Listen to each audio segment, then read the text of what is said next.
নীল সমুদ্রের সৈকতে কখনো প্যারাশুটিংয়ের মতো রোমাঞ্চকর অ্যাডভেঞ্চার। সামাজিক যোগাযোগ মাধ্যমে তার গ্ল্যামারাস সব ছবি দেখে যে কেউ মুহূর্তেই মুগ্ধ হয়ে যাবে। 32 বছর বয়সী এই তরুণীর নাম মার্গারিটা রয়ট। কিন্তু এই সাধারণ আকর্ষণীয় রূপের আড়ালেই লুকিয়ে ছিল এক ভয়ঙ্কর মরণ ফাঁদ। কেউ কি জানতো এই আবেদনময়ী চেহারার আড়ালে লুকিয়ে আছে এক নৃশংস হিটওম্যান? ঘটনাটি কোনো রূপালী পর্দার হলিউড সিনেমার নয়, বরং বাস্তবের এক চরম নির্মম অধ্যায়। রাশিয়ার কৃষ্ণসাগর নৌবহরের সাবমেরিন ব্রিগেডের ডেপুটি কমান্ডার ছিলেন রবার্ট শেগিয়েভ। রণক্ষেত্রে যিনি ছিলেন অত্যন্ত সতর্ক, তিনিও শেষ পর্যন্ত পরাস্ত হলেন এক রূপের জাদুতে। সামাজিক যোগাযোগ মাধ্যমে মার্গারিটার মোহনীয় উপস্থিতি আর রোমাঞ্চকর জীবনযাপনে প্রলুব্ধ হয়েছিলেন তিনি। নিখুঁত পরিকল্পনায় কমান্ডার শেগিয়েভকে নিজের সৌন্দর্যের জালে জড়ান এই রহস্যময়ী নারী।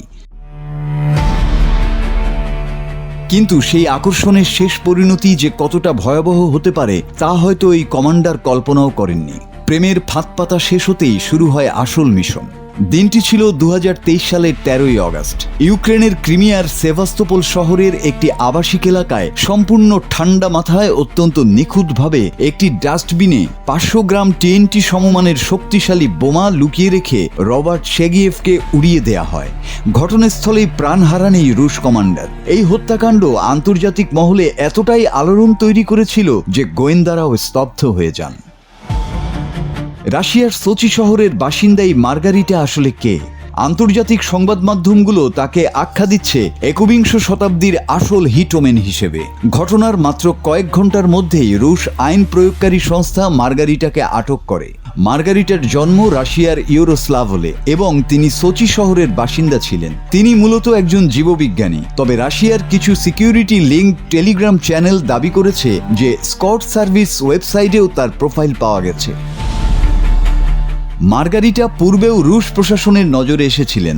2025 সালের জুলাই মাসে একটি ট্রেনে ইউক্রেনের সমর্থনে এবং রাশিয়ার সামরিক বাহিনীর বিরুদ্ধে স্লোগান দেওয়ার অপরাধে তাকে 2 দিন আটকে রাখা হয়েছিল এবং জরিমানা করা হয়েছিল। কিন্তু তদন্তে বেরিয়ে আসে আরও এক চমকপ্রদ তথ্য।